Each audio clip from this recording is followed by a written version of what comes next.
Hola y bienvenidos a todos. Hoy jueves 7 de octubre transmitimos en directo. Les saluda Natalia Carruego, directora de Interoncology. Gracias por conectarse una vez más y unirse al webinar de hoy de cirugía de columna vertebral mínimamente invasiva, donde Interoncology trae hoy a este espacio educativo a dos ponentes especialistas con amplia experiencia en el campo desde Chile y Colombia respectivamente. Temas súper interesantes que van a abordar hoy los profesionales, con lo cual los invito a que nos acompañen hasta el final de esta sesión educativa. Para que interactuemos, disponemos de un chat, como ustedes bien saben, donde los profesores van a contestar allí las preguntas que crean oportunas realizarles al término de las conferencias. Para introducirnos al webinar de hoy, voy a dar la palabra al doctor Santiago Gem. Él es quien hoy nos va a colaborar también en la moderación, va a recibir las preguntas en el chat y va a interactuar con los ponentes. El doctor Gem trabaja en el Hospital Italiano de Buenos Aires, en Argentina. Y bueno, estamos dando la bienvenida a los colegas, a los tres, tanto de Argentina como de Colombia y de Chile. Bienvenido, doctor Gem, al espacio educativo. Antes de que el doctor Gem haga su intervención, les dejo saber que el primer ponente va a ser el doctor Ratko Juras. Él va a disertar sobre el manejo del trauma cervical subaxial, clasificación, update y tratamiento. El doctor es traumatólogo, ortopedista con subespecialidad en cirugía de columna y desempeña esta subespecialidad por más de 12 años. Se formó en el Hospital del Trabajador de Santiago, en Chile, en Alemania, en Suiza, en Estados Unidos y otras estadías en Europa y Latinoamérica. Es miembro activo de varias sociedades afines de cirugía de columna, tanto regionales como internacionales, y está aquí hoy con nosotros. Un placer recibirlo, doctor. Bienvenido. Antes, doctor Santiago Gem, bienvenido también. Bueno, buenas tardes a todos. Gracias, Nati. Gracias a Interoncology nuevamente por convocarnos y poder traer a estos dos profesionales que la verdad muy gentilmente han aceptado compartir con nosotros su experiencia y conocimiento. Vamos a empezar con Ratko. La verdad que, bueno, vos, Nati, diste ya la presentación formal, pero resumiendo, es un destacado ortopedista de la región que hemos tenido la posibilidad de compartir como faculty en Estados Unidos algunos cursos, y la verdad que es un traumatólogo que me gusta la visión que tiene de la patología y bueno, tiene mucha experiencia en trauma. El trauma, por ahí muchos sabemos las clasificaciones, pero después a la hora de ponerlas en prácticas o actuar sobre los casos, surgen las dudas y bueno, la verdad que es un honor que estés acá, Ratko, y nos puedas compartir tu experiencia aplicada a esta patología tan frecuente. Adelante, Ratko. Hola, buenas tardes. Voy a compartir mi presentación. Bueno, acá lo que pretendo, espera un poquito, lo que pretendo más que solamente hablar de las clasificaciones y de la historia son 20 años haciendo cirugía de columna y desarrollando lo que es el trauma, primero en el Hospital del Trabajador y después en la clínica alemana. Entonces vamos a hablar del manejo del trauma cervical subaxial, clasificación y tratamiento, un update.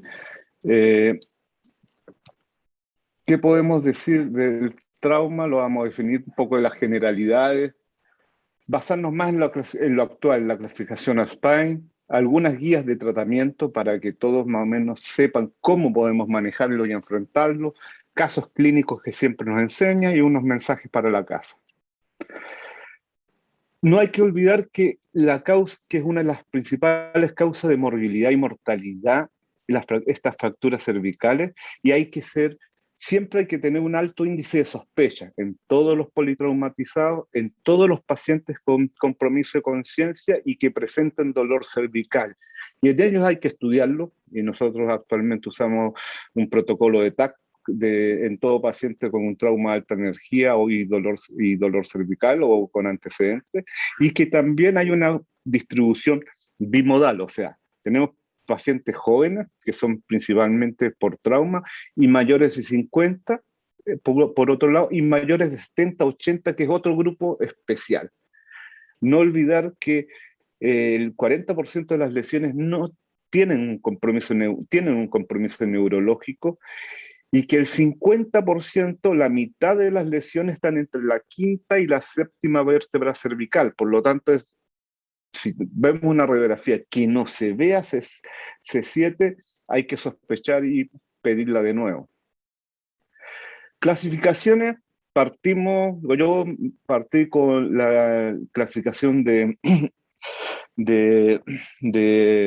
principalmente más de flexión-distracción, la primera clasificación AO, y realmente ninguna de ellas nos orientaba mucho al manejo, al tratamiento, y quizás la última, cuando se llegó al consenso entre AO y el grupo americano del SLIC en hacer la nueva clasificación AO-SPINE del 2016, es una clasificación que podemos decir que es un poco más interesante y que nos permite comunicarnos más correctamente, pues abarca todas las lesiones, categoriza las distintas lesiones óseas y también de las partes blandas, y se basó en la clasificación AO-SPINE, que ya en el 2012 había sido validada y agrupada respecto a lo que era el TLIC y la clasificación original de Mager y Aebi. Se describe basándose principalmente en 4 criterios, que es lo que tenemos que ver: cuál es la morfología de la lesión, si es A, compresiva, B o C, la lesión de las facetas, no olvidar que en la columna cervical tenemos 2 facetas, un pilar anterior con disco, el estado neurológico y modificadores específicos que nos van a orientar en el tratamiento.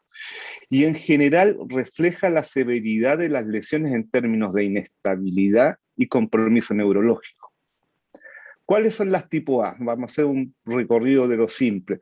Las tipo A son las compresivas, las A0 son las fracturas menores de espinosa o fracturas de transversa, que no afectan la estabilidad.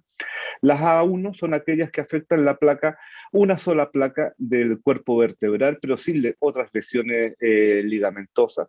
Las A2 son las fracturas en pincer, como vemos en la imagen lateral, en la fractura de C3, o en la cual hay un split, y que puede haber diferentes grados de pincer dependiendo si entra o no entra el disco a este split.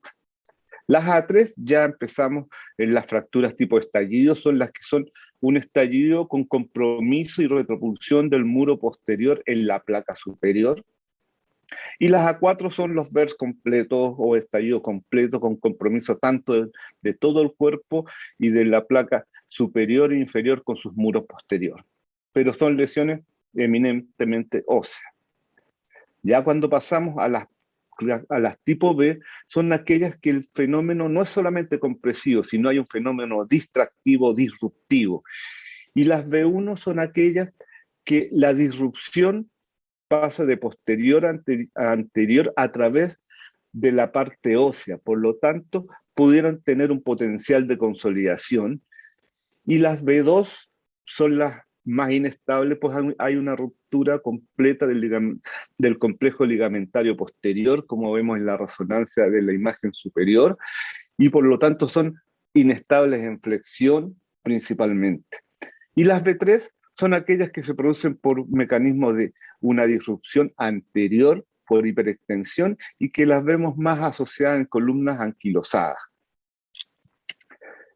Se agruparon todas las fracturas tipo C que había previamente en la clasificación AO de C1, C2, C3 en un solo grupo. O sea, cualquier fractura que tiene algún grado de traslación en cualquier eje significa que hay una luxación y que están rotos todos los elementos estabilizadores, disco, cápsulas y complejo ligamentario posterior, por lo tanto son las lesiones más inestables. A su vez se agregó que estas fracturas tienen lesiones facetarias que pueden ser variables, las clasifican de F1 a F4, en la cual las F1 son fracturas pequeñas, menores de un 30% o menores de 1 centímetro sin desplazamiento de ellas. Las F2 son las fracturas que afectan más del 30% de la faceta o están desplazadas. Y las F3 son las fracturas del macizo articular, en la cual hay una fractura del pedículo y de la lámina, dejando la masa lateral flotante que puede migrar, y en ellas podemos tener afectación de 1 o 2 niveles dependiendo del grado de lesión. Y las fracturas F4 nos comunicamos como aquellas que están cabalgadas o están en perched, están cabalgadas o una sobre la otra, que hacen muy difícil su reducción. Y esto también puede ser agregar el modificador BL, que es cuando hay una luxación facetaria bilateral, como en la imagen que vemos. ¿Cuáles son los modificadores o el compromiso neurológico? N0 es un neurológico intacto. N1 cuando hay un déficit neurológico transitorio o tenemos alguna neuropraxia transitoria por impacto de menos de 24 horas.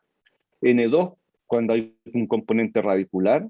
Ya N3 es una lesión medular o un trauma medular incompleto. N4 es una lesión medular o un ASIA completo. Y NX es un estado neurológico indeterminado. O sea, no podemos determinarlo en la evaluación. El paciente está tequeado, intoxicado, sedado o politraumatizado. Y respecto a los modificadores, que son uno de los cambios, tenemos 4. M1 es la lesión cápsula ligamentosa del complejo posterior incompleta, en la cual hay una duda si está roto, si solamente es edema o hay una lesión parcial. El M2 es cuando hay una hernia discal cervical crítica, una HNP traumática, pues ello nos puede orientar a la vía de abordaje o cómo debemos manejar a este paciente. Los M3 son cuando hay rigideces, espondilitis anquilosantes o enfermedades metabólicas óseas que nos cambian un poco el patrón de cómo las enfrentamos o las estabilizamos, y el M4 cuando se asocia a una lesión de la arteria vertebral.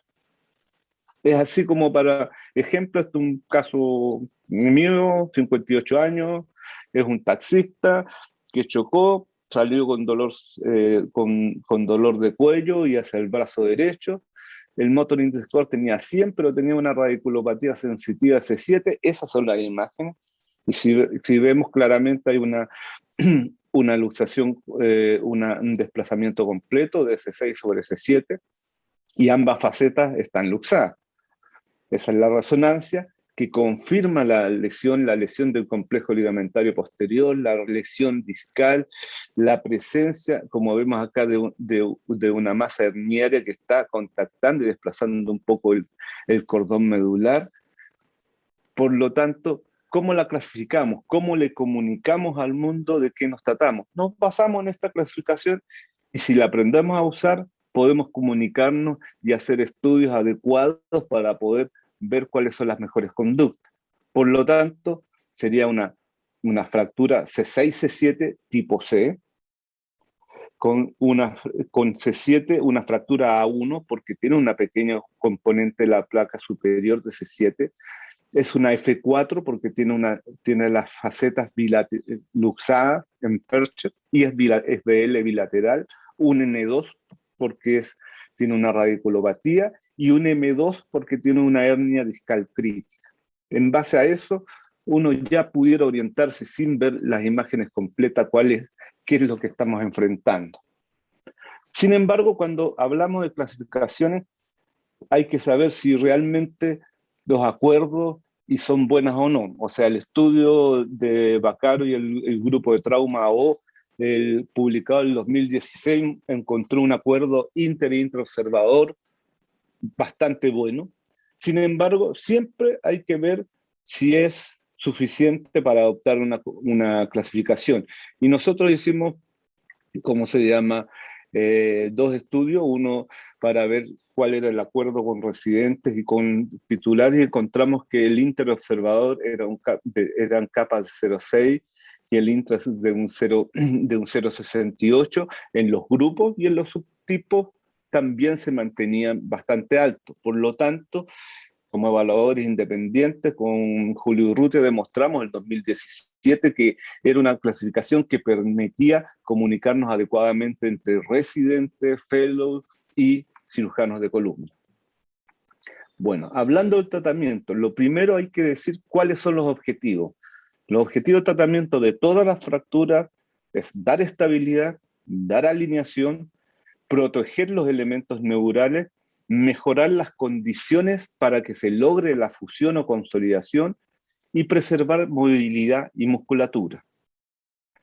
Por lo tanto, son de manejo quirúrgico los pacientes que tienen lesiones de predominio ligamentario, una deformidad ósea no aceptable y déficit neurológico. Es bastante amplio, pero lo vamos a ir viendo de a poco. Donde no hay consenso es qué tratamiento quirúrgico adoptamos en aquellos pacientes sin déficit neurológico y tampoco cuál es el mejor abordaje. En eso todavía estamos desarrollando. ¿Y cómo lo manejamos? Evaluamos cuál es el compromiso neurológico, por dónde está la compresión, el grado de inestabilidad y desplazamiento, la posibilidad de que podamos reducir cerrada y las lesiones asociadas y la condición del paciente. Nosotros, en el trabajador, a comienzos de este milenio, entre el 2000 y 2003, desarrollamos el algoritmo de tratamiento que nos han orientado bastante bien. Y en trauma subaxial, si la lesión es estable, el tratamiento es conservador; si inestable, es quirúrgico. ¿Cuáles son de tratamiento conservador? En general, las lesiones preferentemente óseas y estables en la columna cervical, sin compromiso neurológico y que no tenga contraindicación para inmovilización externas como collar o alopes como ocupábamos antes. O sea, hay que ver las complicaciones y las contraindicaciones. En general, no tiene indicaciones en lesiones disruptivas tipo B, B2, B3 o en lesiones tipo C. ¿Cuáles son los mecanismos de inestabilidad y en qué es lo que evaluamos? Si hay luxación bilateral, es inestable; si una luxofractura tipo C, es inestable. Cuando tenemos fracturas tipo A o tipo B, evaluamos que la rotación angular del segmento no sea mayor a 11.5 grados, que no hayan desplazamientos mayores a 3,5 milímetros. Si hay compromiso medular o radicular, eso nos orienta y es un modificador para ir a la cirugía. Y dentro de detalles vemos si hay aumento de la distancia interespinosa o desalineamiento que nos llevan a pensar que hay lesiones más disruptivas. Dentro del tratamiento quirúrgico, no olvidar que la tracción sigue siendo y debe ser utilizada como método de reducción. Es muy útil y hay que saberla hacer. Es para reducción de luxaciones o luxofracturas cervicales. Hay que saber dónde se coloca el dispositivo de Gardner-Well, que es la tracción, se inicia con 4,5 kilos y se va aumentando 1 o 2 kilos cada media o una hora, dependiendo de un examen neurológico y radiológico seriado. Pero si no se obtiene la reducción a las 12 o 24 horas, hay que ir a la reducción abierta. La reducción manual con Mayfield o con un ALOVES es importante, pero hay que tener cuidado cuando hay una hernia discal traumática. Pues, por lo tanto, la reducción la hacemos vigil o hay que hacer una resonancia previa para descartar que tenga una hernia discal crítica. Respecto a la hernia discal postraumática, Vaccaro nos decía del 99, presentó 11 pacientes con resonancia pre- y postoperatoria vigil, que mostró que habían 2 hernias pre-reducción y 5 adicionales post-reducción, pero que no encontraban alteraciones neurológicas.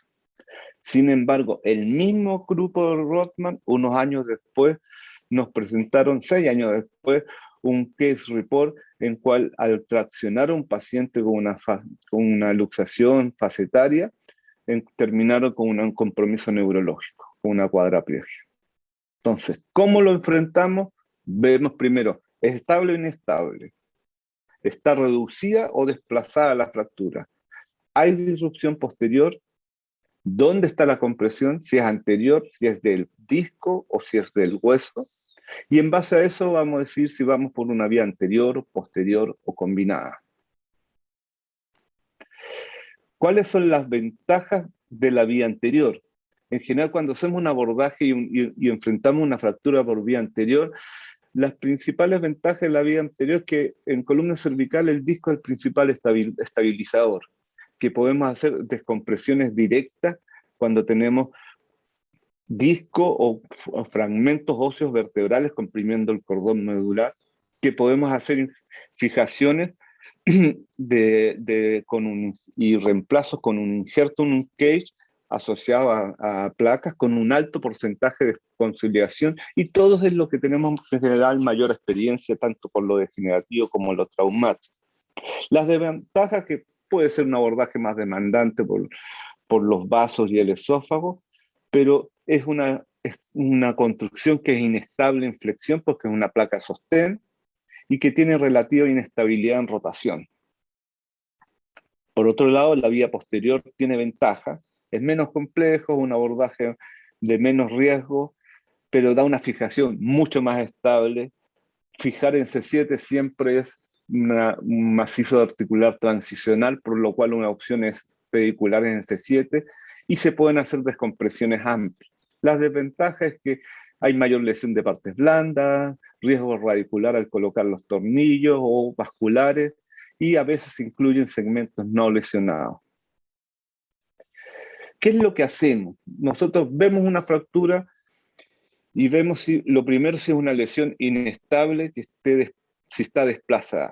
Si está desplazada o luxada esta lesión, le hacemos una reducción con halo, halotracción previa o en pabellón. Si se reduce, lo manejamos como una lesión inestable reducida. Si no se reduce, vamos a evaluar si hay compresión neural anterior o no. Si hay compresión neural anterior, vamos primero por vía anterior para una descompresión. Intentamos la reducción con maniobras diferentes, utilización del Caspar, distracción, movilización con el halo, colocando los pins del distractor divergentes. Si logramos la reducción, hacemos la fusión anterior, terminamos la cirugía, y una vez, si queda suficientemente en buena posición, estable y sin una sobredistracción, nos quedamos ahí. Pero si hay alguna duda de estabilidad, vamos en forma diferida a una vía posterior complementaria. Todo lo contrario, si vamos por anterior, descomprimimos, pero no podemos reducir, tenemos que abrir, cerrar ese paciente, darlo vuelta, hacer una vía posterior, lo reducimos, lo estabilizamos y completar la tercera vía con una fusión más estabilización por anterior, o sea, poner un cage y una placa.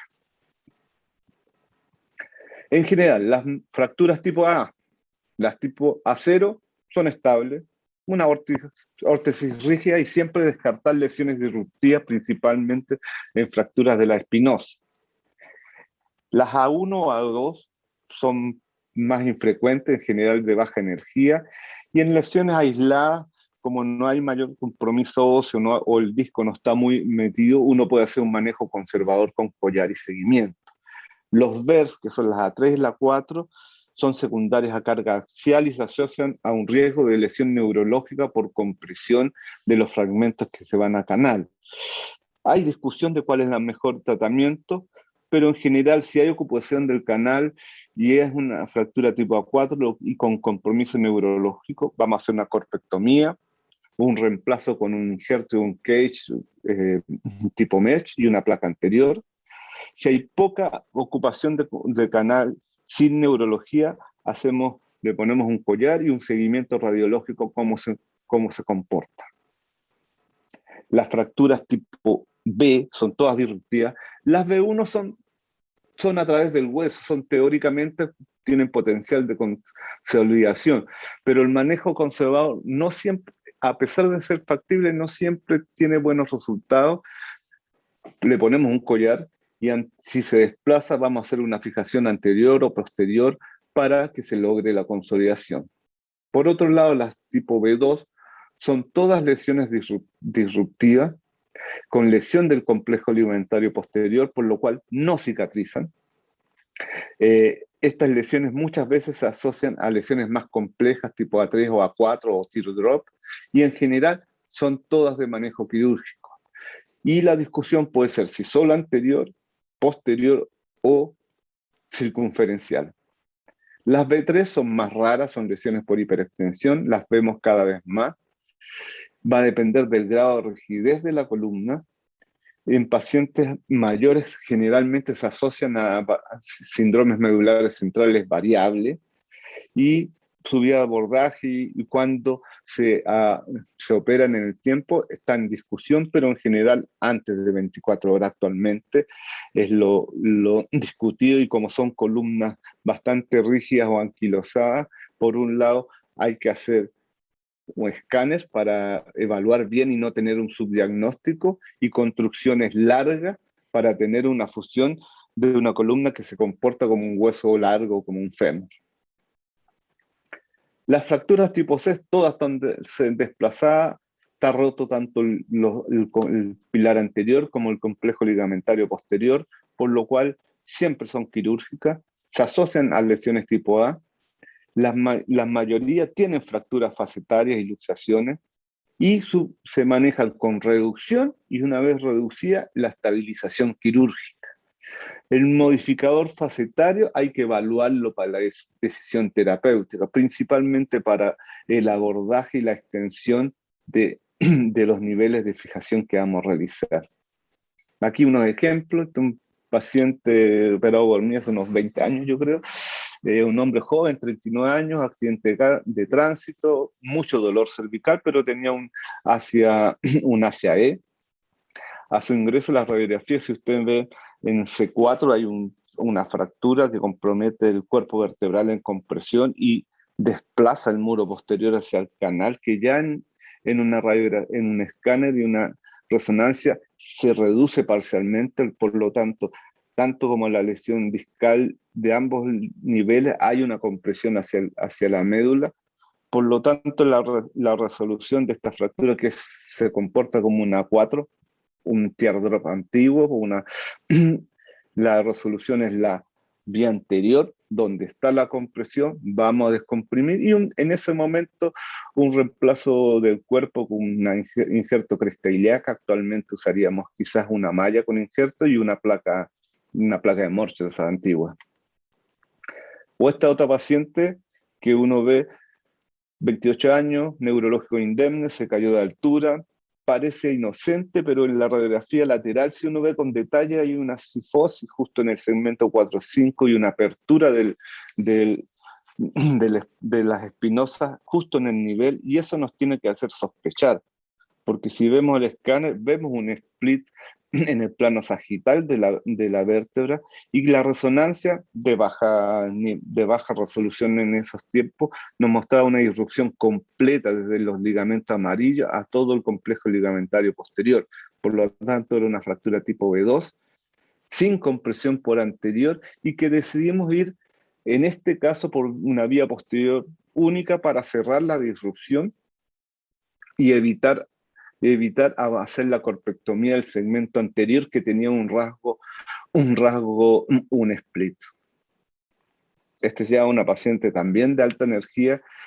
Esta es la radiografía con que llegó a otro centro, accidente de tránsito, 34 años, neurológico indemne, una gran sobredistracción y desplazamiento C4-C5, por lo cual es una lesión tipo C. Y cuando llegan a nuestro centro, la vemos que se había desplazado más, eso que fue trasladada con collar y estricación. Vemos en el escáner cómo están luxadas ambas facetas, y en los cortes coronales lo que nosotros llamamos el signo de la faceta vacía, o sea, no se ven las facetas superpuestas. La resonancia confirmó una lesión altamente inestable, estaba roto todos los elementos estabilizadores. Todavía lo pusimos en tracción como para alinearlo un par de horas. Se alineó, pero se sobredistraía, por lo cual se fue a pabellón. Se hizo una vía anterior, se estabilizó rápidamente, pero siguió estando sobredistraída, y en un tiempo secundario lo cerramos la fijación por posterior para darle una mayor estabilidad. En conclusiones, pienso que la clasificación OSPINE actual logra un acuerdo mínimo entre los observadores para ser usado en la clínica. El tratamiento conservador en fracturas de la columna cervical subaxial está reservado solo para las lesiones estables. Hay que evaluar el disco, los ligamentos y la neurología. La vía anterior es la elección más frecuente por sus ventajas y mayor experiencia en fracturas subaxiales, y la vía posterior se plantea en lesiones distractivas sin compresión anterior del cordón medular, lesiones irreductibles que tenemos que ir a reducir por posterior, y como complemento a una vía anterior en lesiones que son altamente inestables. Muchas gracias.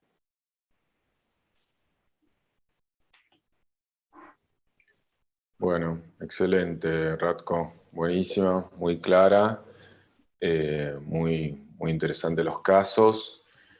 Una pregunta, ya que hay residentes y gente en formación. ¿Qué consejos darías para nosotros, ¿no? Muchas veces vemos que las fracturas tipo B2 pasan inadvertidas y son tratadas en forma inadecuada, ¿no es cierto? Porque por ahí las del cuerpo vertebral se ven bien en la tomografía. ¿Qué distintas cosas podrías aconsejar para los residentes y médicos que no tienen tanta experiencia para no pasar por inadvertida la ruptura ligamentaria? ¿No? ¿Qué consejos o tips tenés para no tratar mal ese tipo de fracturas? En general, siempre sospecharla. O sea, si tenemos en las radiografías, ver las radiografías, ¿cómo se llama? Eventualmente podemos ver aumento de la distancia interespinosa o cifosis angulares que nos deben hacer sospechar que puede haber una ruptura ligamentosa. Cuando tenemos un escáner, ver las facetas, que no haya una separación, una pequeña subluxación, ni aunque no haya un desplazamiento, porque el gran problema son las lesiones que son altamente inestables y se reducen y nos llegan reducidas. Entonces, si el paciente está con mucho dolor cervical y vemos una radiografía normal y el TAC no demuestra, en el TAC uno puede ver pequeños detalles en la faceta, en el alineamiento de la espinosa, de la unciforme, y ante cualquier duda, uno tiene dos alternativas: o hacer cada vez más factible hacerle una resonancia, que va a ser el gold estándar, pero yo te voy a decir lo que hacíamos hace 25 años, 20 años atrás. O sea, a ese paciente con la duda le ponemos un collar cervical, lo controlamos seriado, vemos cómo se comporta el dolor, y eventualmente el médico lo lleva en unos 7 o 10 días. Uno ves que pasa la contractura, le hacemos una radiografía control, y si hay alguna duda, le hacemos una radiografía dinámica en radioscopía directa con el médico presente. Y así descartábamos una lesión disruptiva de esas que son modificador M1, que es una lesión incompleta. Pero ante la duda y mucho dolor y palpación, porque si uno tiene que palpar el cuello, y si tiene dolor interespinoso, hay que examinar a los pacientes, hay que pensar que pueden estar rotos los ligamentos. En la actualidad la resonancia es la elección. Y ante la duda siguen siendo las radiografías dinámicas, no en agudo, sino en diferido, con control médico. Excelente. Bueno, es bueno saber que hacemos lo mismo. Bueno, Gustavo, ¿querés decir algo? Si no, pasamos a... Por ahí, Nati, estamos medio en el tiempo, ¿no? Para pasar a la otra charla. Y como quiera, si el doctor Gustavo quiere agregar algo, si vamos bien, vamos bien. No, está muy bien. Una pregunta algo controversial es cuándo abordar anterior y cuándo posterior en los pacientes que tienen lesiones tipo B, sin compresión neurológica. O sea, digamos que como ya se dijo, pues el abordaje posterior puede ser más cómodo, pero también tiene desventajas en el sentido de que con frecuencia cuando uno opera un paciente vía posterior se incluyen en la fusión varios segmentos. O sea, se habla que hasta el 60-70% de los pacientes se fusionan al nivel inferior, y algún porcentaje significativo también en el nivel superior. Entonces no es una función, digamos, tan específica o tan limitada como cuando se hace una vía anterior. Entonces, ¿algún parámetro especial para definir cuándo anterior y cuándo posterior? En general, la gran mayoría es por anterior. O sea, el 70-80% o más se resuelve por una vía anterior y uno va donde está la compresión, a resecar una hernia traumática o un cuerpo que está comprimiendo la médula y vamos por la vía anterior. La vía posterior solo la reservamos para aquellos casos, que son los pocos, que no somos capaces de reducirlo con tracción, maniobras o por una vía anterior y que tenemos que ir a desanclar las facetas que están ancladas como manera de reducción.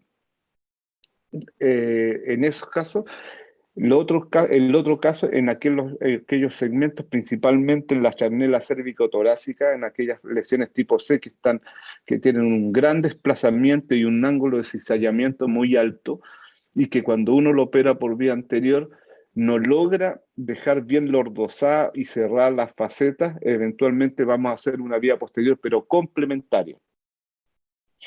Pero como segmento único, en general, yo trato de evitar, salvo el caso que presenté, que era si iba por anterior le tenía que hacer una corpectomía respecto a tratar de hacer una fusión lo más mínima con un cierre por posterior.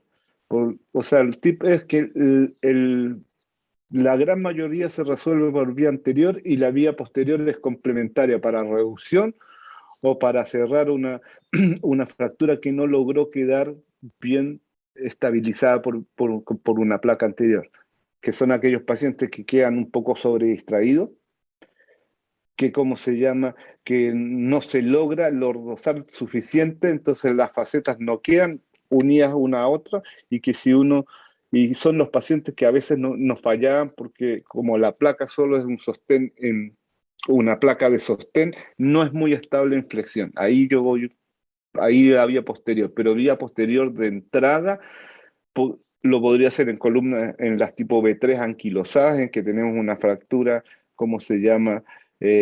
Una fractura que necesita muchos puntos de fijación por la mala calidad ósea o porque necesitamos varios puntos de fijación.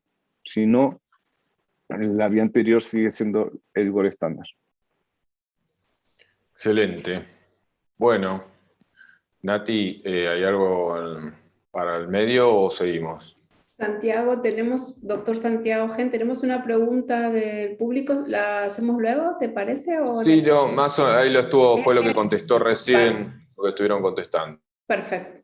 Entonces continuamos. Así que bueno, Vale, vamos a pasar. estupendo. Muchísimas gracias y felicitaciones al doctor Ratko Juras desde Chile por su presentación. Es el turno del doctor Gustavo Adolfo Giraldo García. El doctor es médico y cirujano, se especializa en el área de neurocirugía en el Instituto Neurológico de Colombia y completó sus estudios en la Universidad de Antioquia, también en el mencionado país. Actualmente labora en el Hospital Pablo Tobón Uribe de Colombia. Bienvenido, doctor, el escenario es suyo. Gustavo, bueno, dos palabras a Gustavo también. La verdad que lo agradecemos mucho que estés acá, sabemos toda la actividad que tenés y compartimos parte del grupo de estudio de tumores de OSPINE y bueno, también tiene mucha experiencia en la región, todo lo que es mínimamente invasiva, cirugía abierta también, pero hoy lo hemos convocado para hablar de las fracturas toracolumbares. Así que bueno, Gustavo, gracias y adelante.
vamos a hablar de un tema que aún sigue siendo controversial, que son las fracturas toracolumbares y los abordajes mínimamente invasivos. Cada vez se depura más el tema y, digamos, se amplían las alternativas de este tipo de manejos en las fracturas de esta localización. Empezando con un caso clínico, para que tal vez, para ambientar un poco la presentación, un hombre de 38 años que tiene un politrauma en un accidente de tránsito, un trauma lumbar, al ingreso tenía algunas alteraciones motoras y sensitivas en el E3 izquierdo. Esta es la imagen inicial, donde se ve un estallido, una fractura tipo A4 del E3. Les adelanto que en la resonancia no se veía lesión ligamentaria, obviamente sí una compresión muy importante de todo el saco tecal por fragmentos óseos que migraban hacia el canal. Y entonces, como para ambientar la conversación, yo plantearía como algunas opciones de manejo que se pueden considerar en este tipo de pacientes. Algunos harían una fijación posterior larga, otros harían una fijación posterior corta y una corpectomía de vía posterior, otros una fijación posterior corta con corpectomía vía anterolateral, un abordaje anterolateral, digamos, asistido por un cirujano de acceso o por un cirujano general. Y digamos que otros también pudieran pensar en hacer una corpectomía miniope lateral con una fijación pedicular bisegmentaria, que es el tema que hoy nos ocupa y que realmente pues intentaremos, digamos, definirlo un poco más de acuerdo a lo que hay escrito en la literatura, que todavía sigue siendo escaso.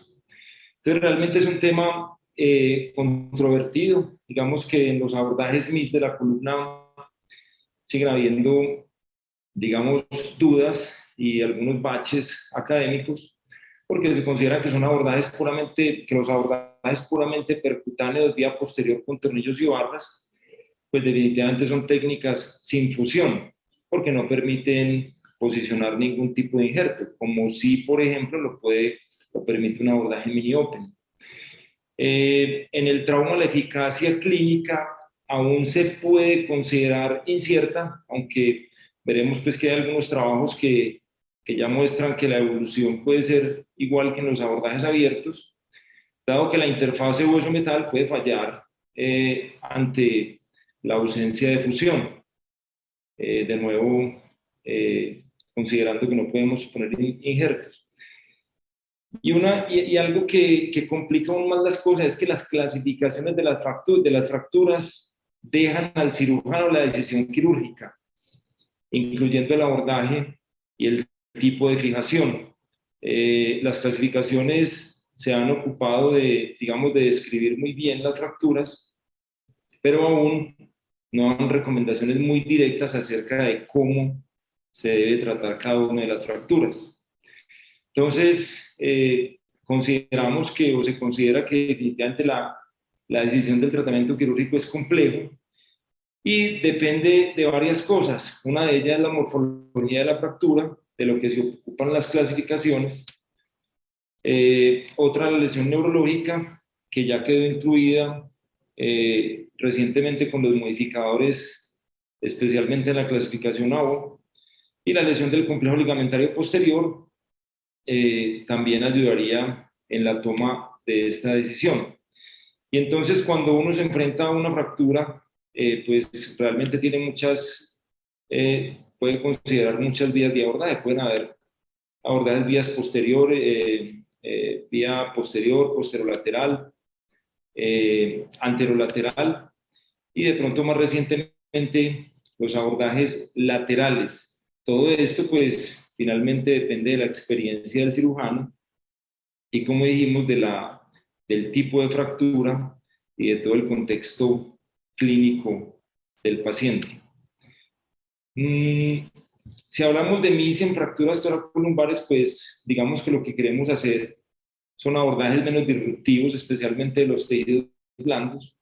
Y las dos alternativas que tenemos en los pacientes con este tipo de lesiones es la fijación percutánea posterior corta, o sea, fijación puramente percutánea, y las corpectomías mini-open. Digamos que el abordaje de MIS en fracturas toracolumbares tiene los mismos objetivos que un abordaje abierto, pero es probable que tenga menor morbilidad.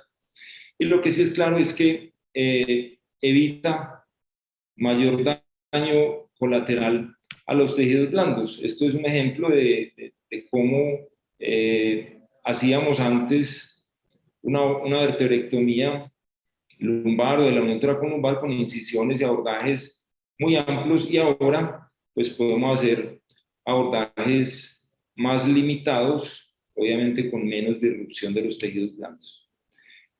Hay dos tipos de técnicas en los pacientes que cuando enfrentamos por MIS una fractura toracolumbar, y podemos hablar de técnicas sin fusión cuando hacemos una fijación puramente pedicular percutánea, la fijación pedicular percutánea pura, en la cual hablamos ya que no había espacio para colocar injerto.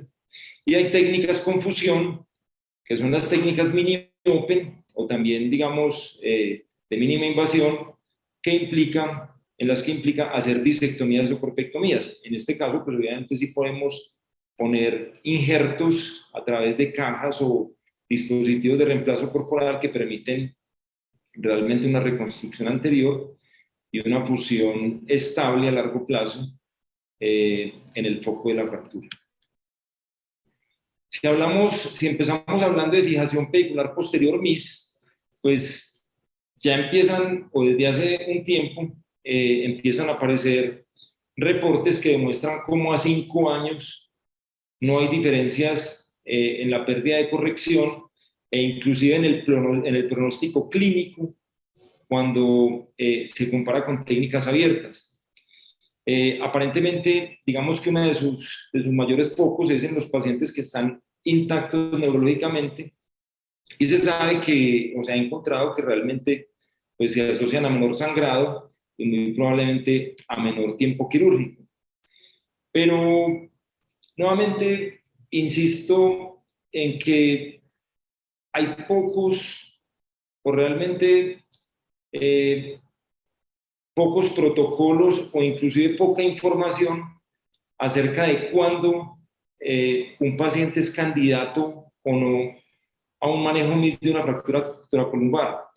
Este trabajo fue publicado en el 2014. Ellos intentan, digamos, caracterizar los pacientes que pueden ser sometidos a una fijación mínimamente invasiva. Y entonces hablan que cuando el TLX es mayor de 4, pues realmente serían como los pacientes que se pueden beneficiar de este tipo de tratamientos, pero son algoritmos que realmente me parece que todavía les falta complejidad para orientar claramente al cirujano. Y hay otros, digamos, flujogramas. Este es un flujograma de Uribe, en el que también habla del abordaje MIS, pero si ustedes ven, pues realmente la información todavía sigue siendo algo superficial, donde definitivamente, pues detrás de todo esto está la decisión del cirujano. O sea, básicamente el paciente requiere o no requiere intervención, y el paciente requiere o no requiere un soporte anterior, y pues cuando el cirujano realmente ha resuelto todas estas dudas, pues finalmente pudiera tomar una decisión acerca de un abordaje, de un tratamiento especial. Si analizamos el abordaje MIS y lo confrontamos con la clasificación AO, pues hombre, los pacientes que definitivamente se benefician de un tratamiento MIS son los pacientes con fracturas tipo estallido, y digamos las que con más frecuencia operamos con este tipo de abordaje son las fracturas tipo A3 y las fracturas tipo A4, y algunas fracturas tipo A4. y en las lesiones por flexión-distracción o por algún componente de distracción, las fracturas tipo E1 también se pudieran beneficiar de un abordaje MIS. Hay un tema que es la necesidad o no de darle un soporte anterior a una fractura toracolumbar. Este es un trabajo reciente, una revisión sistemática de la literatura donde evaluaron la clasificación de McCormack y pues realmente esta clasificación ha entrado en desuso porque se ha encontrado que la evidencia digamos, el trabajo que se hizo alrededor de esta clasificación fue con pocos pacientes e inclusive se ha demostrado como pacientes con clasificaciones de McCormack o puntajes de McCormack mayor de 7 que teóricamente implican la necesidad de un soporte anterior. Algunos estudios han demostrado que es posible que los pacientes no lo requieran y que inclusive evolucionen de una buena manera con un abordaje simplemente posterior.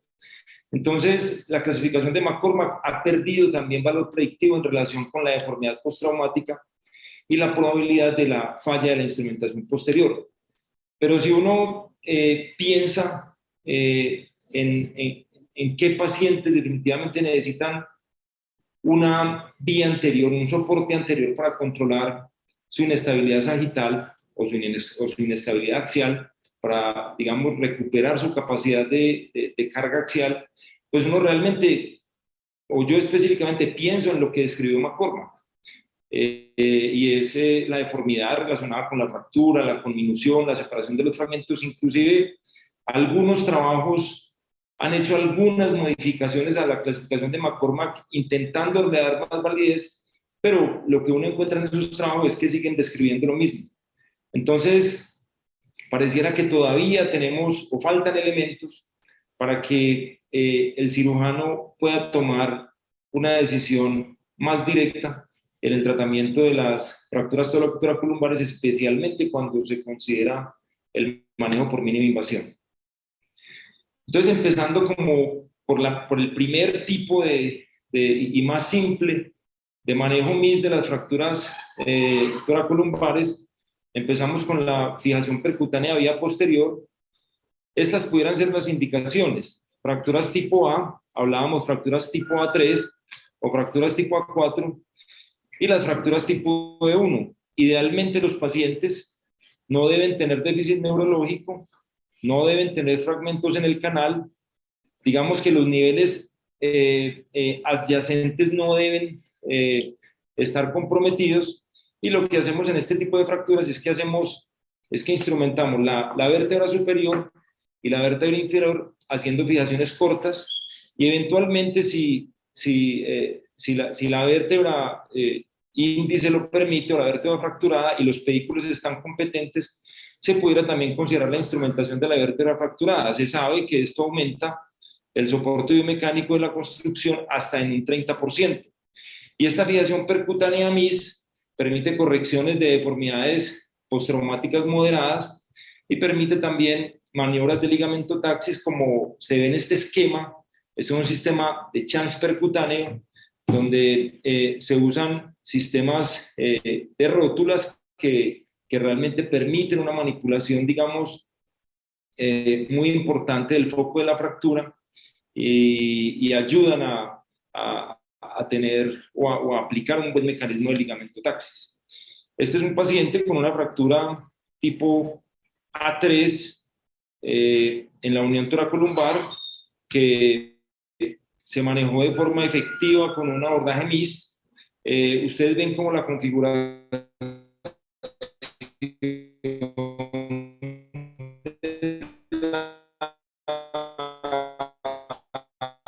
de la instrumentación es habilidades de manipular el foco de la fractura y de esquema que permite esa manipulación con sistemas que favorecen la distracción e inclusive favorecen la reducción de fragmentos del canal mediante ligamento taxis.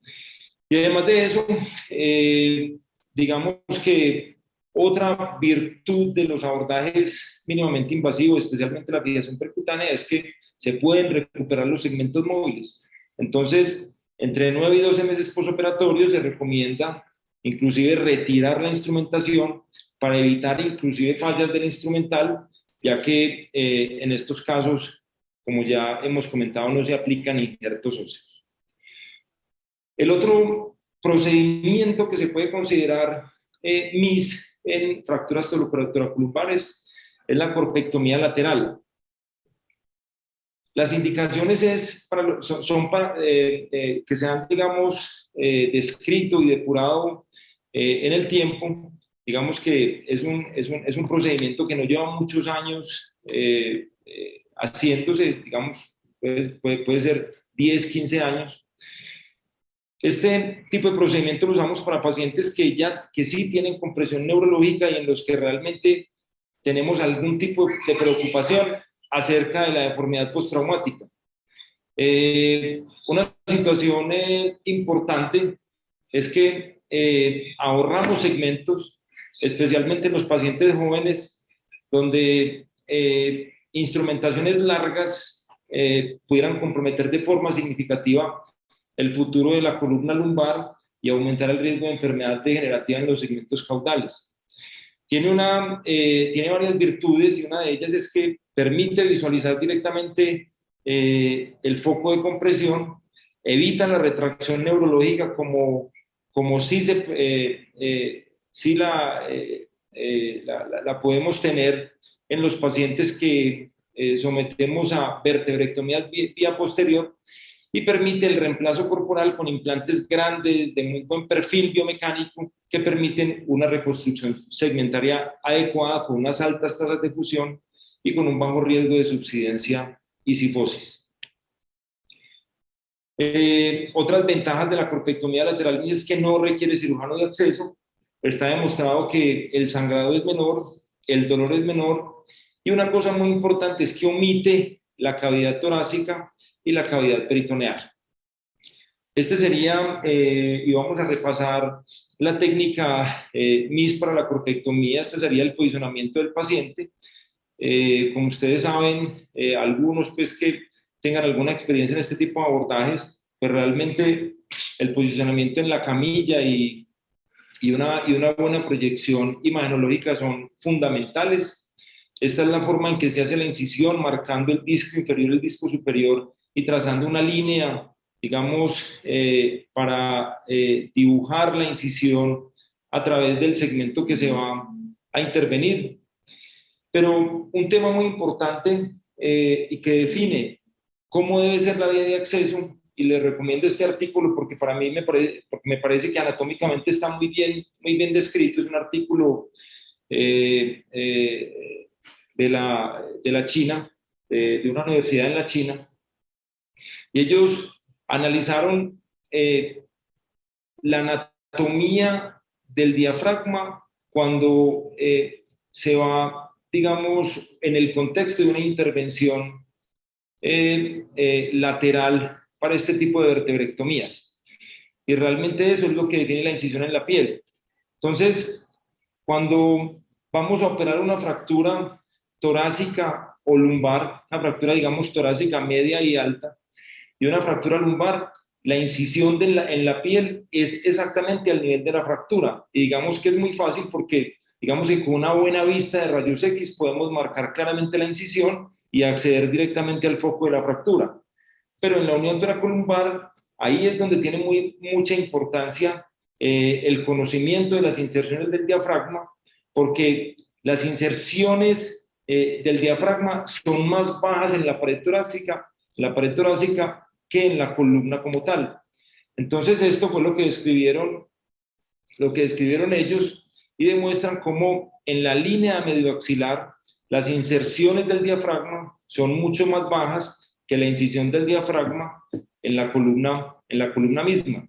Y este es el esquema que lo demuestra de cómo en la pared torácica las inserciones del diafragma, digamos que se correlacionan con segmentos más bajos,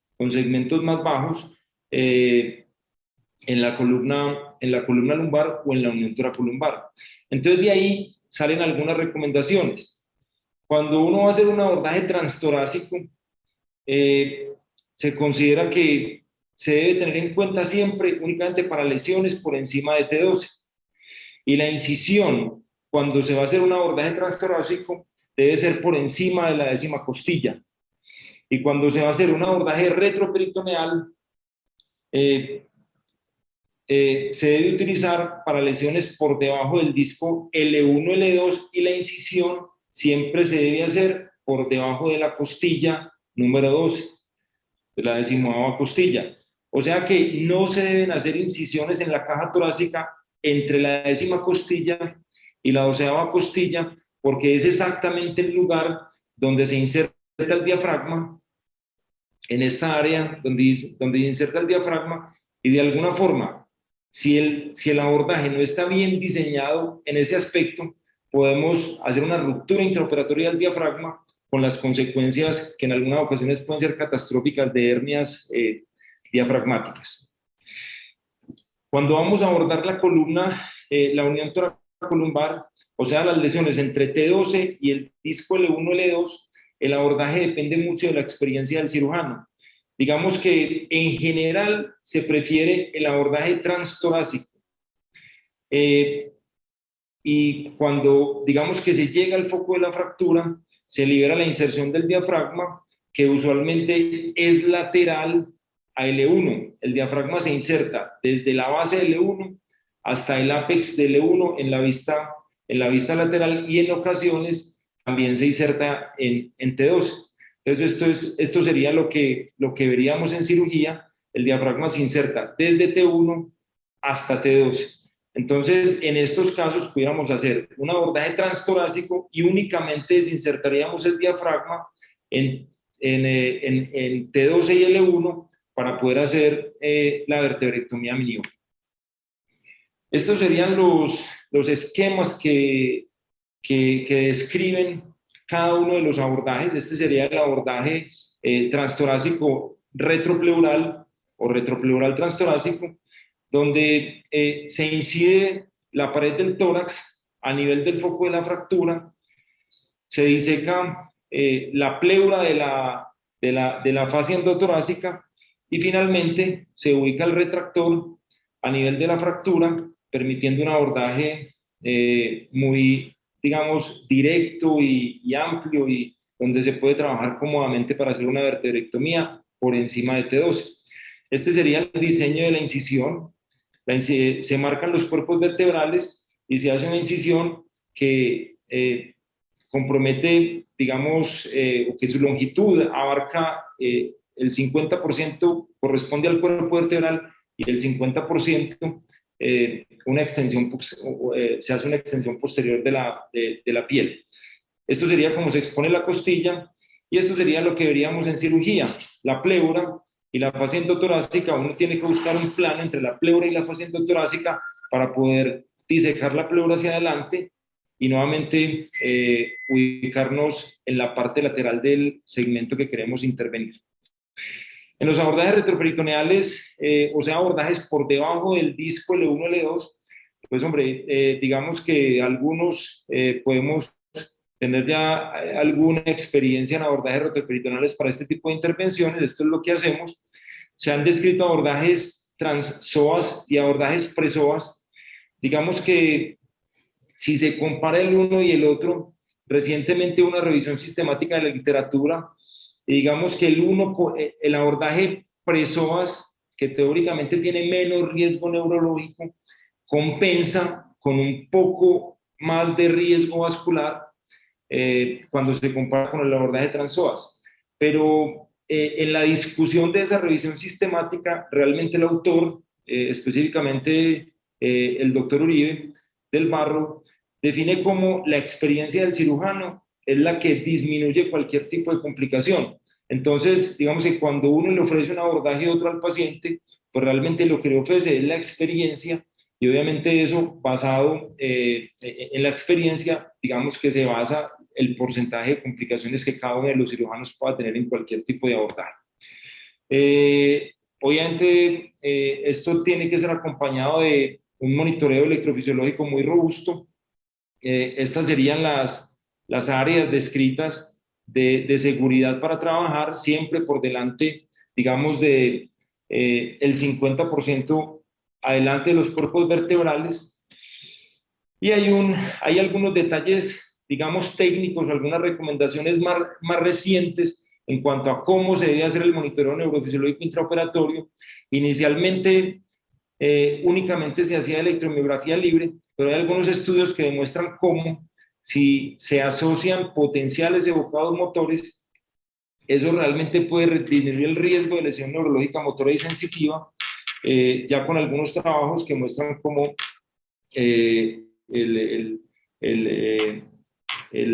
los porcentajes disminuyen del 34.3% al 20% en las alteraciones sensitivas, y cuando hablamos de lesiones motoras pueden disminuir de un 17% a un 5.7%.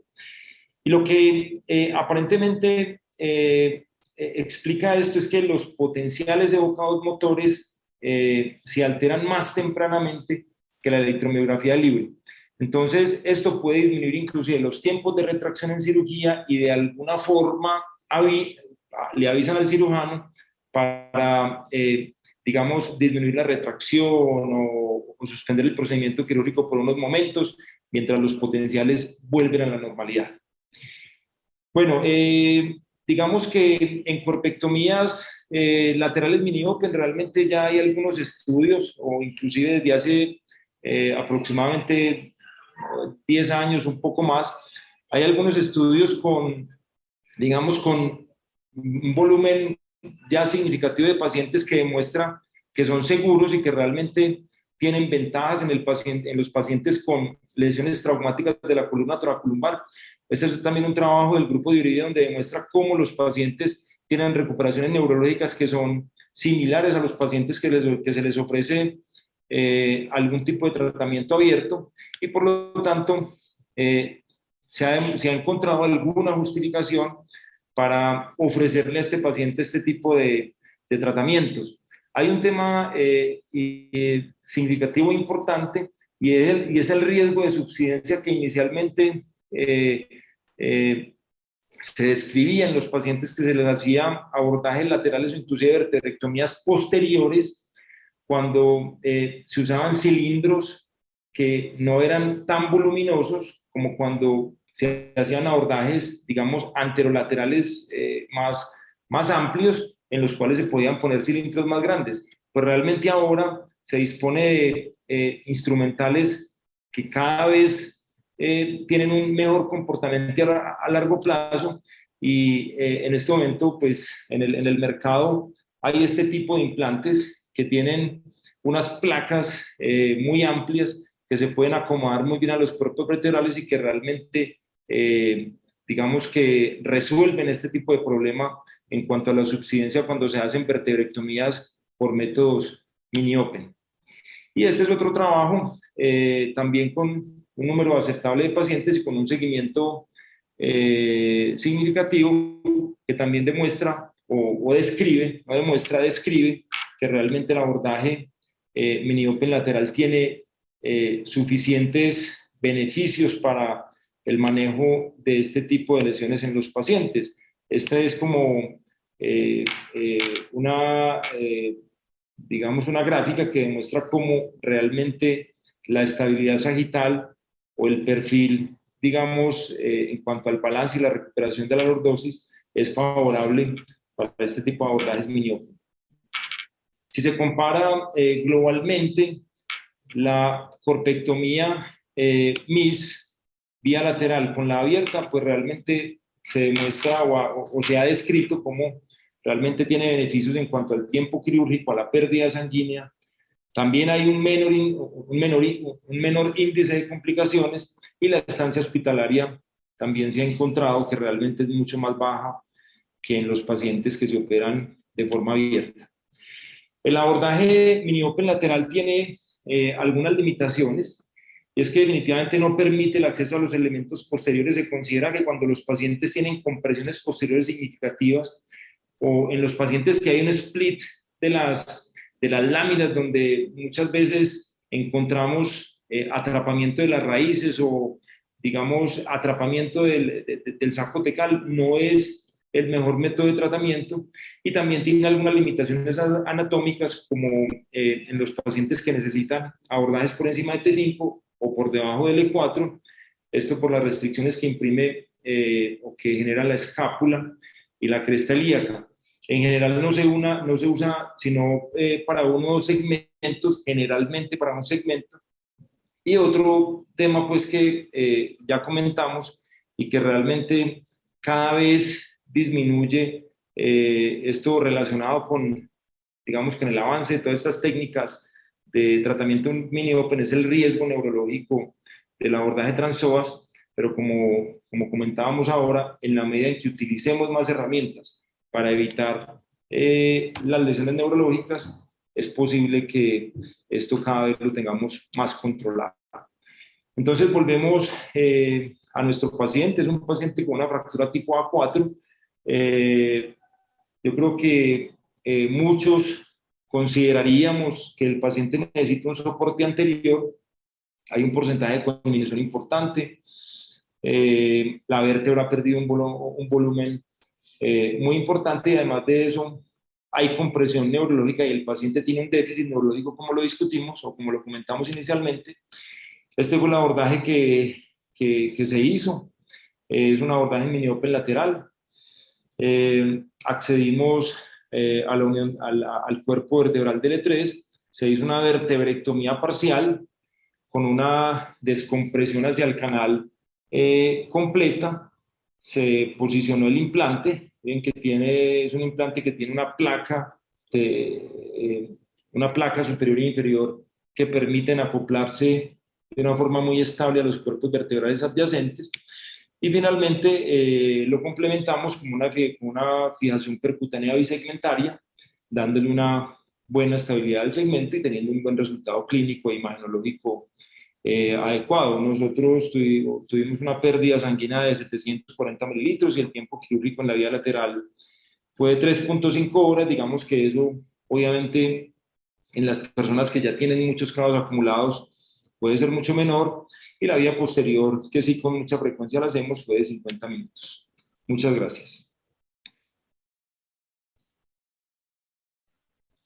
Bueno, excelente, Gustavo. Perdón. Excelente, muy buena la charla. Ratko, vos que tenés mucha experiencia en trauma, ¿alguna pregunta?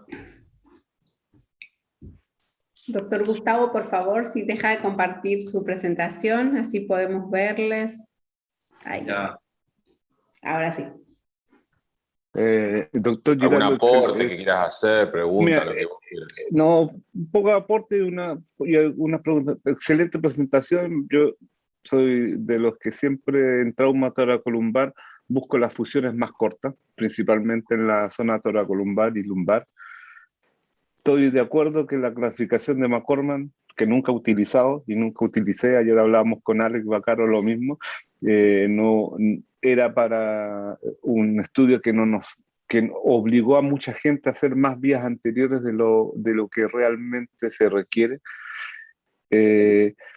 Hay una pregunta, para mí la cirugía MIS es una gran opción para el trauma, para las fracturas que tienen potencial de consolidación, que son aquellas, principalmente las B1, las Janssen, que ya lo publicamos en el 2005, que antes lo operábamos abierto, lo fijábamos, le poníamos el corsé por dentro y después le sacábamos los implantes para recuperar movilidad, así que estoy completamente de acuerdo. Y la otra son las fracturas A3 o A4, principalmente la A3, que hace una fijación transitoria y eventualmente lo sacamos sin mayores pérdidas de corrección y cifosis y variaciones en la clínica. Pero ¿cuál es tu opinión? Porque nosotros tenemos otra línea también de trabajo, que el MIS y las fijaciones percutáneas MIS son una gran solución como en el paciente politraumatizado para el manejo control de daños. ¿Ustedes lo utilizan como para estos pacientes? Sí. digamos que es una de las indicaciones importantes en los pacientes con politrauma y fracturas espinales.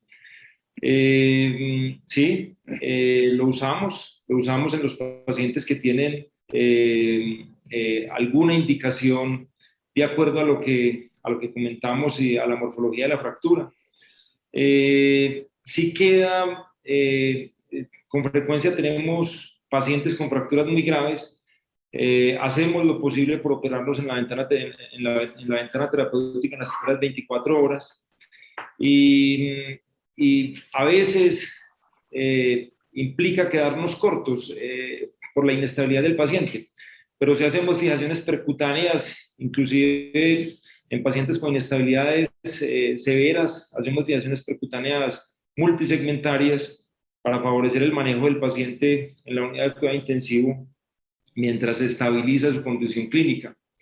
Y de forma diferida, en los casos en que sea necesaria una vía anterior, hacemos la vía anterior, obviamente tratando pues digamos, de permanecer en la ventana terapéutica. O sea, realmente tratamos de ser muy estrictos con el manejo del trauma raquiomedular, especialmente en los pacientes que tienen lesiones incompletas, aunque pues está demostrado que todos los pacientes se benefician de manejos en la ventana terapéutica o de tratamiento quirúrgico en la ventana terapéutica, pero especialmente en los pacientes con lesiones incompletas, digamos que somos muy insistentes en la estabilización del paciente, en la rápida estabilización del paciente, para poder intervenir en la fractura. Una pregunta, te vi mostrar fijaciones usando el UCS-MIS y usando tornillos. Y desde el punto de vista técnico y los resultados que se logran en reducción, yo creo que son diferentes. No sé si es tu misma impresión. En vertebrectomía, MIS.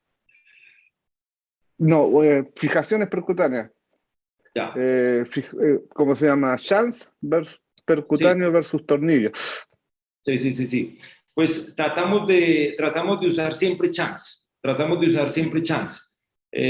Porque realmente pues es un sistema que está diseñado para trauma, porque es un sistema que tiene más resistencia, es un sistema que tiene mayor estabilidad sagital que los tornillos pediculares. Cuando no tenemos chance percutáneos, usamos tornillos monoaxiales. Y siempre al menos intentamos instrumentar el foco de fractura, que realmente pues se sabe que puede mejorar la estabilidad biomecánica de la construcción. Sí, pero en general tratamos si no tenemos chance, usamos tornillos monoaxiales. Perfecto. Sí, coincido con la pregunta de Ratko. El resto de los sistemas MIS, el grado de corrección que uno puede hacer es más o menos el que te da la posición que vos le ponés al paciente en la camilla operatoria, pero después el resto de los sistemas más comunes no lográs grandes correcciones o distracciones más que el posicionamiento. Pero bueno, sí, con el sistema de Chance seguro que sí. Respecto, ya que se habló, bueno, hablamos trauma cervical y toracolumbar, una pregunta es el tema bastante hablado siempre, pero bueno, de los corticoides, ¿ustedes qué hacen cuando hay lesión medular o traumatismo medular?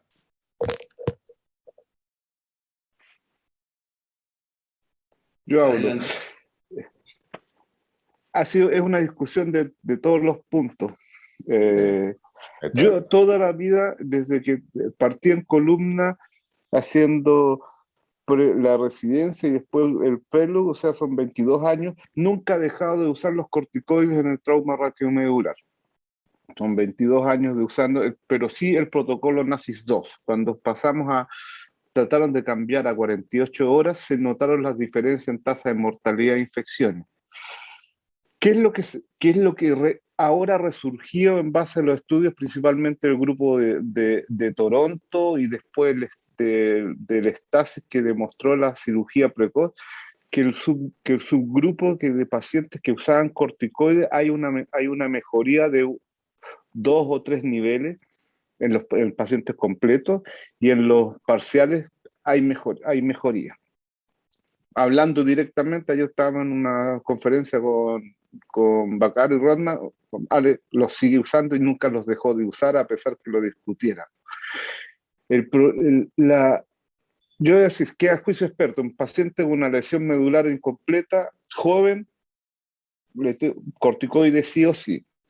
En un paciente con una lesión, un ACA, ahí pudiera haber una discusión y quedar a juicio experto, siempre estando en ventana terapéutica de menos de 8 horas, si es mayor de 65, con mucha comorbilidad, y cómo se llama, o eventualmente una fractura de T12 hacia abajo, no tiene mucha ventaja en recuperar 2 o 3 niveles.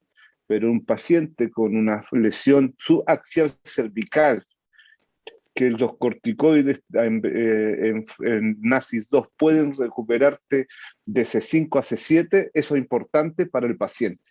Nosotros que los seguíamos por años, el tener tríceps y poder hacer push-up y cambiar y ser independiente en la silla para hacer transferencias le cambia la calidad de vida. Por lo cual, mientras no tengamos otras terapias, y usándolo en las ventanas adecuadas, ¿cómo se llama? Viendo que no haya contraindicaciones por comorbilidades o edad, yo voy a seguir abogando por su uso. Viene el Riluzot, que está ahí en bastantes avances, pero por el momento seguimos con los corticoides. Sí, no sé, Gustavo. Yo no los... siempre, inclusive es una discusión, porque con frecuencia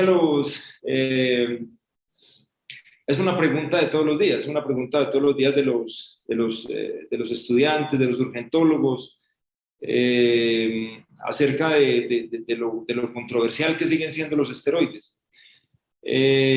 También hay trabajos que demuestran o que describen cómo algunos especímenes que reciben esteroides en el contexto de trauma retromedular, histológicamente la médula también se comporta de una forma diferente, y eso a largo plazo pudiera tener, al favorecer algún tipo de terapia, digamos, biológica. Pero no, yo no los uso porque no me dejan. Básicamente es porque el protocolo del hospital donde trabajo, los intensivistas los tienen proscritos. O sea, a ellos lo único que les importa es que el paciente no le dé neumonía en la unidad de cuidado intensivo y que no tenga más complicaciones de las que ya tiene el paciente politraumatizado.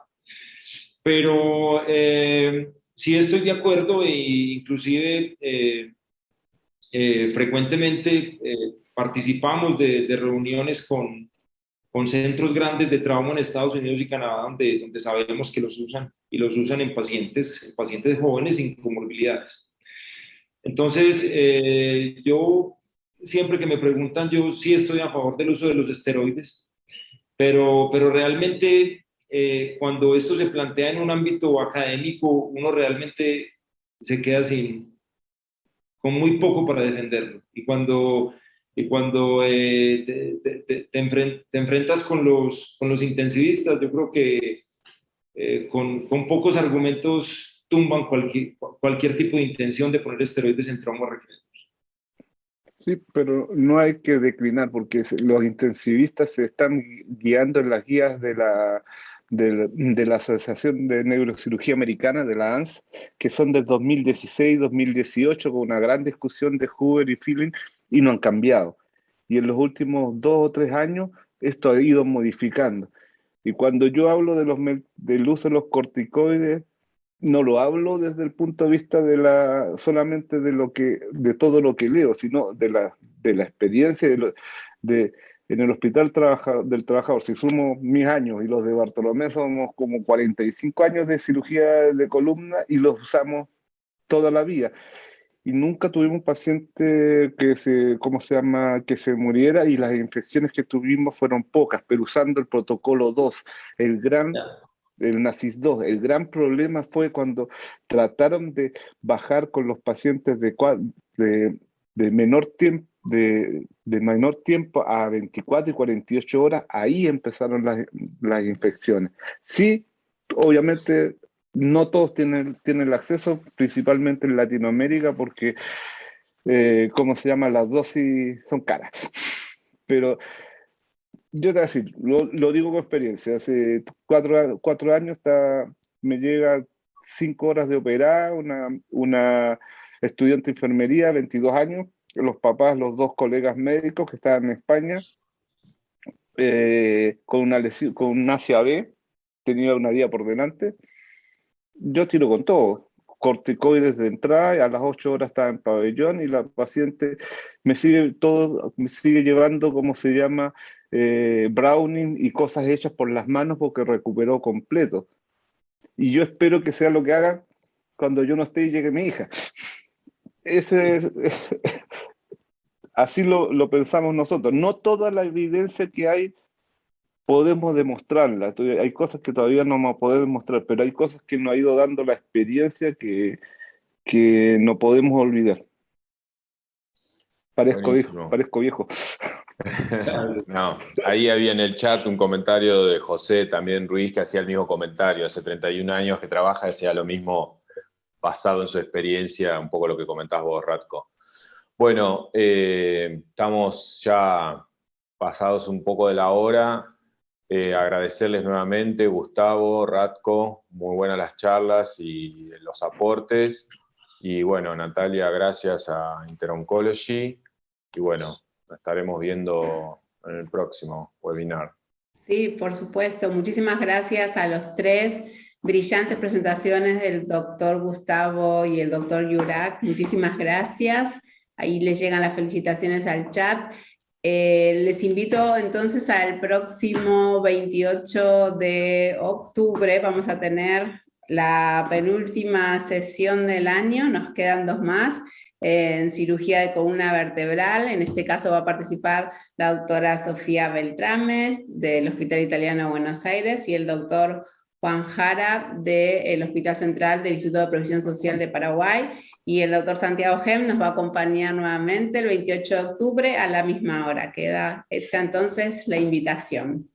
Muchísimas gracias a los tres. Saludos por allí a Chile, a Colombia, Argentina. Gracias, muchachos. Un placer haberlos tenido. Gran panel hoy. Adiós. Gracias, Gustavo. Gracias, Ratko. Gracias, un gusto, Gustavo, Santiago. Gracias. Chao, Nati. Adiós, Natalia, saludos, gracias. Adiós, gracias. Buenas noches.